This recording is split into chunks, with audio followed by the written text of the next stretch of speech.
Guérit TV Monde, le leader des Web TV au Bénin. Mesdames, Messieurs, bonsoir et bienvenue au journal du soir sur Guérit TV Monde. Voici les titres. En s'inclinant 3 buts contre 2 face au Mozambique, le Bénin manque pour une deuxième fois consécutive la Coupe d'Afrique des Nations. Les performances de chaque guépard ayant joué ce match sont à découvrir dans ce journal à travers une notation sur 10.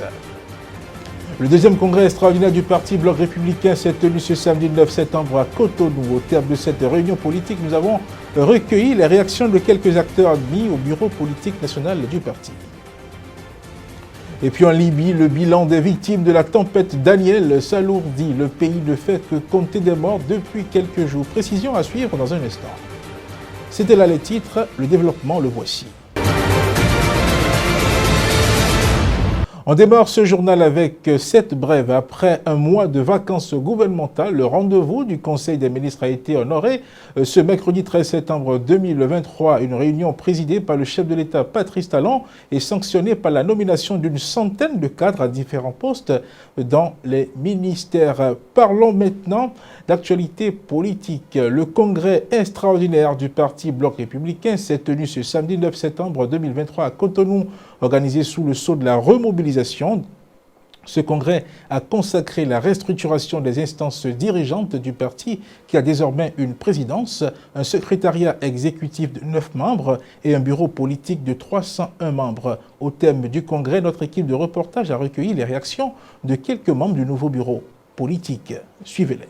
C'est toujours un plaisir. Et puis nous constatons aisément et comme d'habitude que le parti, le Bloc républicain, est le parti des jeunes, c'est le parti des femmes.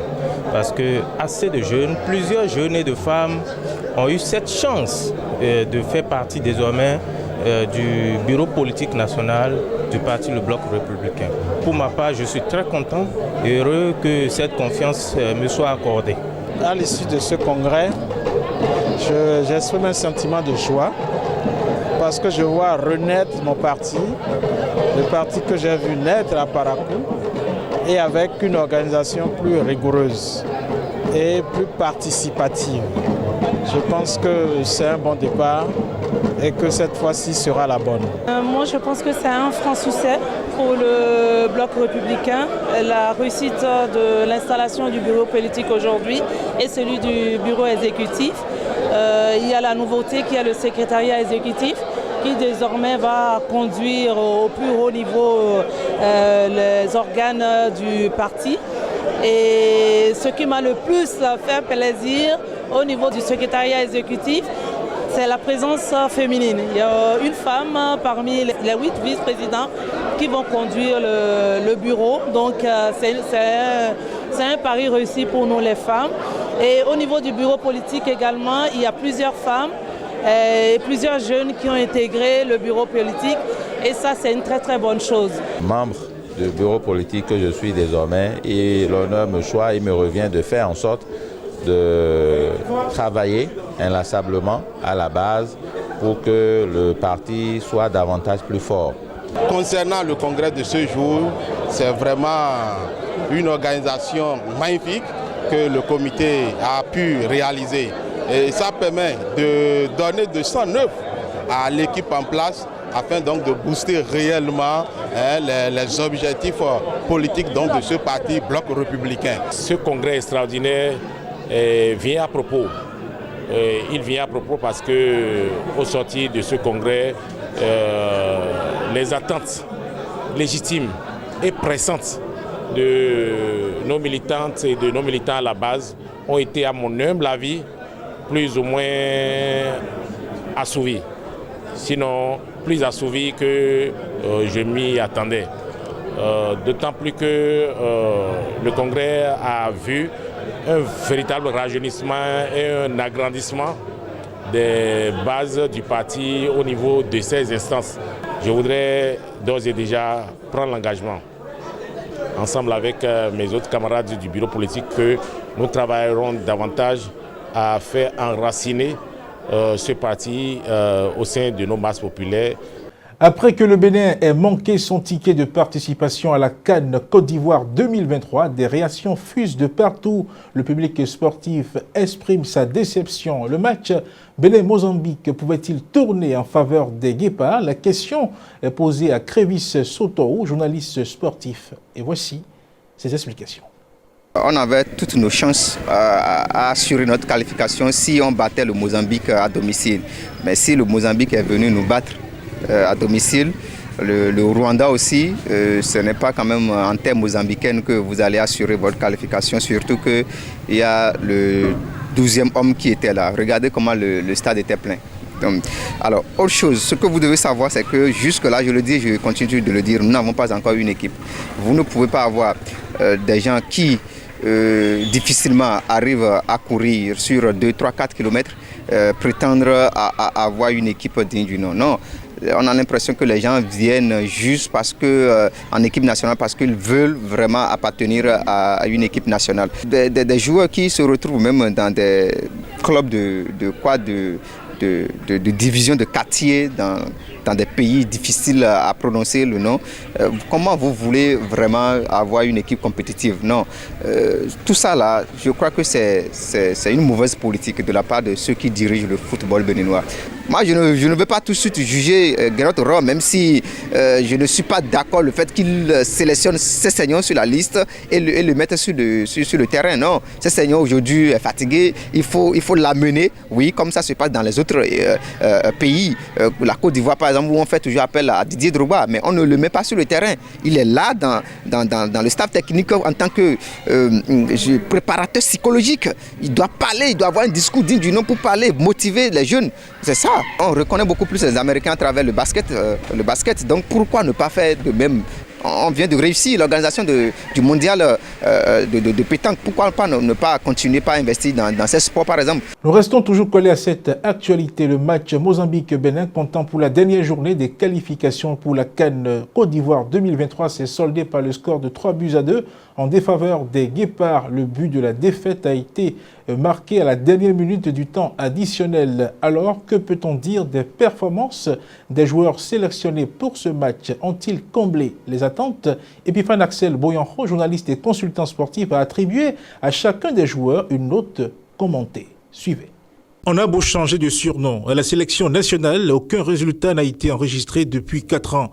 La dernière performance remarquable est cette belle épopée à la CAN Égypte 2019 avec Dussuet sur le banc. En vérité, le Bénin était éliminé depuis les 2 défaites contre le Mozambique et le Sénégal. Nommé fin février, Rohr n'en est donc pour rien. C'est même un miracle que le Bénin soit encore en vie lors de cette ultime journée des qualifications pour la CAN Côte d'Ivoire 2023. Les 3 points obtenus sur tapis vert contre le Rwanda ont donné de l'espoir aux Béninois. Mais le Mozambique ne pouvait pas lâcher cette opportunité de disputer la CAN 14 ans après.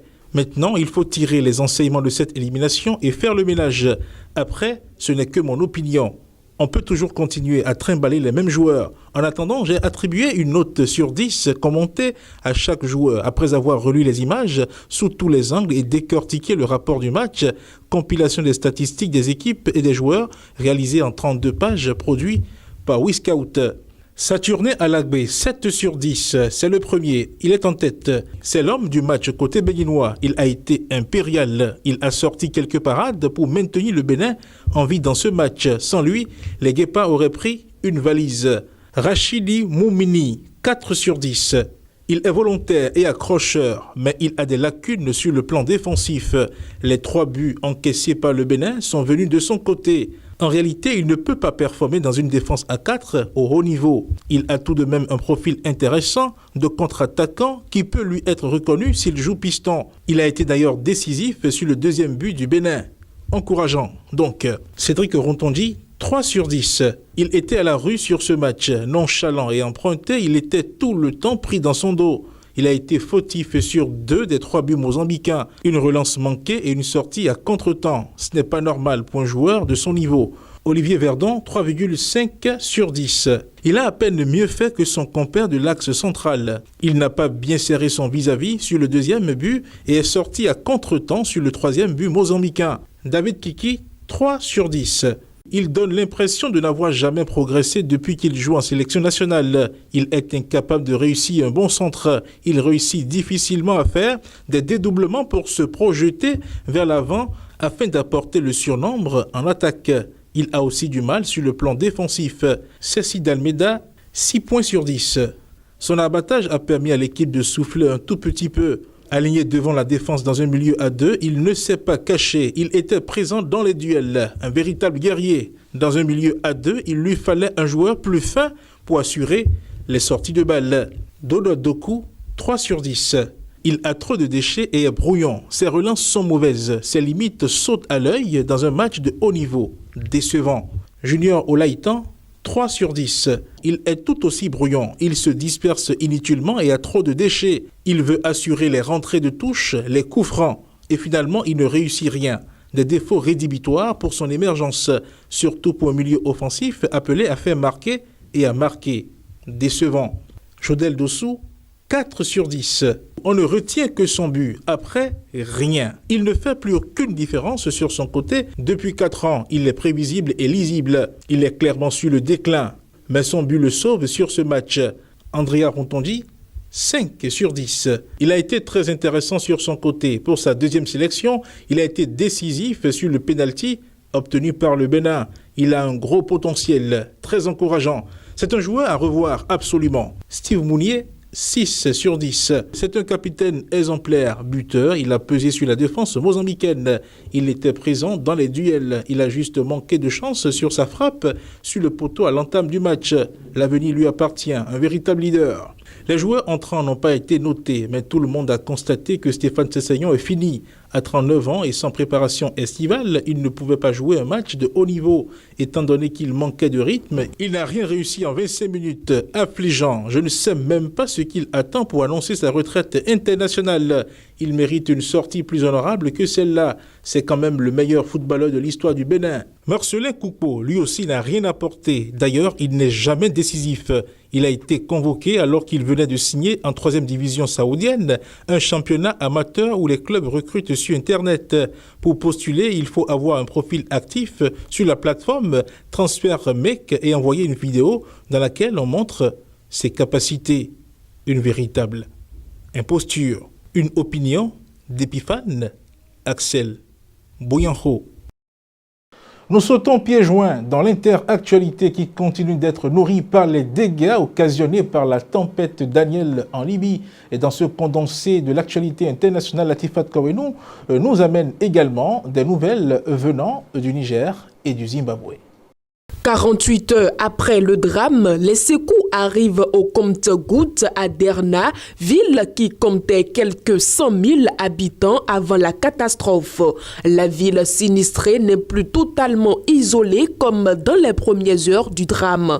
Mais 5 des 7 routes qui mènent à Derna sont coupées, de même que les ponts sur l'Oued qui a débordé. Il faut que l'aide venant de Benghazi contourne la ville par la route du sud, ce qui rallonge considérablement le trajet.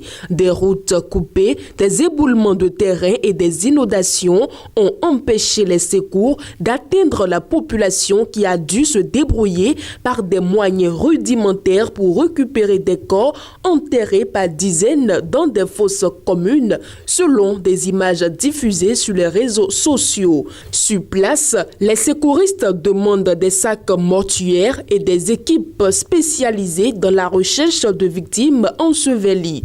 10 000 personnes sont portées disparues selon la Fédération internationale des Croix-Rouges et Croissant-Rouge.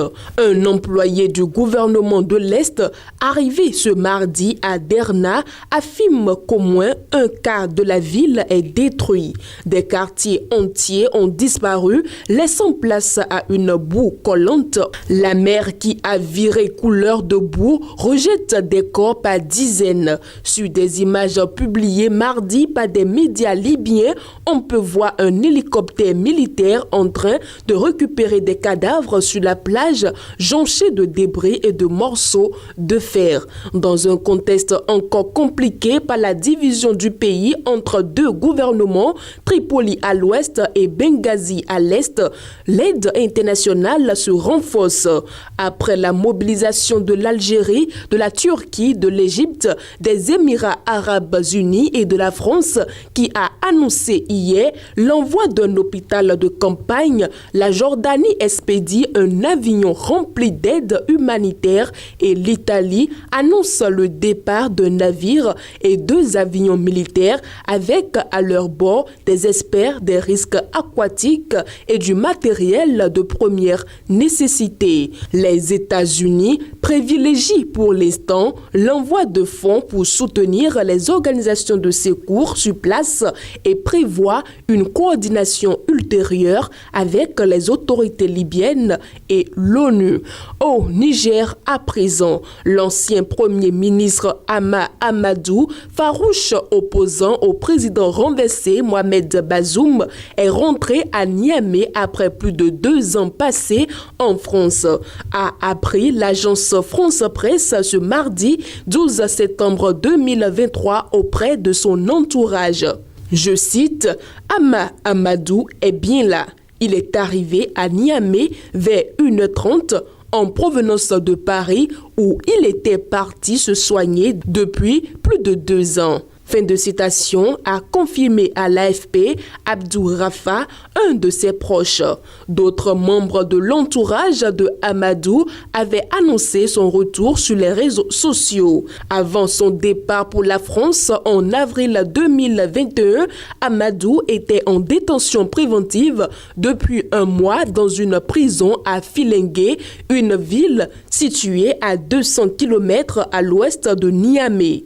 Il avait été accusé d'être l'un des responsables des troubles ayant suivi la proclamation des résultats de l'élection présidentielle du 21 février 2021 remportée par Mohamed Bazoum, dauphin du président sortant Mahamadou Issoufou. Malade, il avait obtenu de la justice en avril 2021 une autorisation de 2 semaines pour se soigner dans un hôpital parisien et il n'était plus rentré au Niger depuis.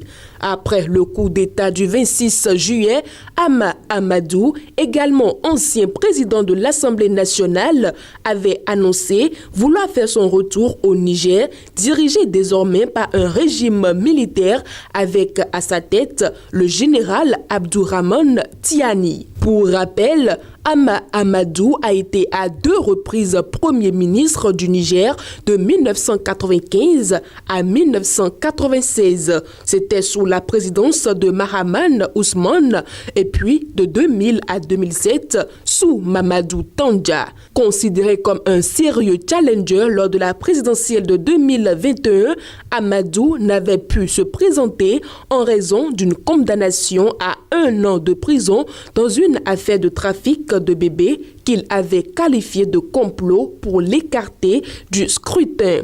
Nous chutons au Zimbabwe où 2 membres de la famille d'Emerson Mnangagwa font leur entrée dans ce nouveau gouvernement. David Mnangagwa, tout d'abord, un des fils du chef de l'État. Âgé de 34 ans, il est nommé vice-ministre des Finances. Il y a 1 an, il était encore étudiant. Le chef de l'État a également nommé un de ses neveux, Tongai Mnangagwa, au poste de vice-ministre du Tourisme. Autre nomination qui suscite la colère, celle d'un couple de fidèles du chef de l'État, un leader des anciens combattants, Christopher Musvangwa et sa femme, qui tous 2 obtiennent un ministère. Les critiques dénoncent le népotisme du président et l'immobilisme de ce nouveau gouvernement composé de la vieille garde. Le premier vice-président, le général à la retraite, Constantino Chiwenga, conserve son poste, ainsi que le second vice-président, Kembo Mohadi, qui avait dû démissionner accusés de conduite immorale.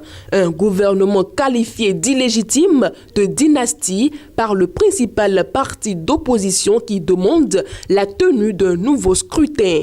À noter qu'à l'issue des élections municipales, l'opposition garde le contrôle des deux plus grosses villes du pays, la capitale, Harare et Bulawayo. À présent, voici la page des sports.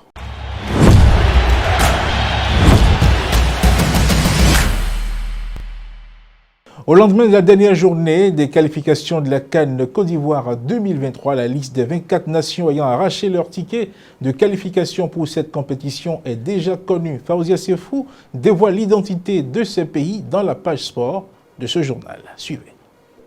Les 24 équipes qualifiées pour la prochaine Coupe d'Afrique des Nations CAN en Côte d'Ivoire sont maintenant connues. Et il n'y a pas de surprise majeure avec les grandes nations du football africain, toutes présentes parmi les heureux élus. Et les sélections qualifiées se présentent comme suit. Côte d'Ivoire, groupe H, pays hôte, Maroc, groupe K, Algérie, groupe F, Sénégal, groupe L, Afrique du Sud, groupe K, Burkina Faso, groupe B, Tunisie, groupe J, Égypte, groupe D, Zambie, groupe H, Guinée équatoriale, groupe J, Nigeria, groupe A, Cap-Vert, groupe B, Guinée-Bissau, groupe A, Mali, groupe G, Guinée, groupe D, Ghana, groupe E, Angola, groupe E, Tanzanie, groupe F, Mozambique, groupe L, Mauritanie, groupe I, République démocratique du Congo, groupe I, Gambie, groupe G, Namibie, groupe C et Cameroun, groupe C. Toujours dans l'actualité sportive, après avoir été déjà suspendu pendant presque un an en raison de 2 violations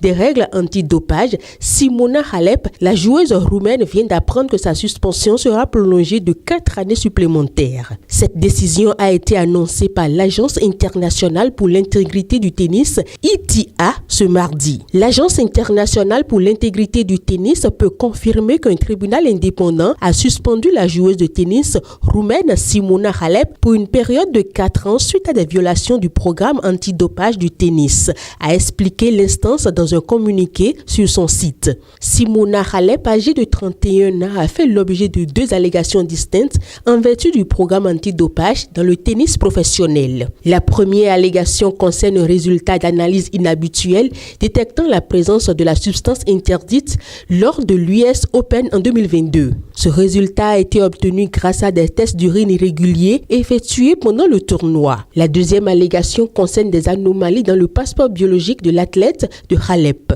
Double lauréate de 2 tournois du Grand Chelem 2018 et 2019, Simona Halep avait déjà été suspendue provisoirement depuis octobre 2022. Sa suspension prendra fin le 6 octobre 2026. Il est à noter que la joueuse roumaine conserve le droit de faire appel de cette décision. Et bien voilà, c'est la fin de ce journal. Merci de l'avoir suivi. Mais n'oubliez jamais ceci, le problème n'est pas le problème. Bonsoir chez vous.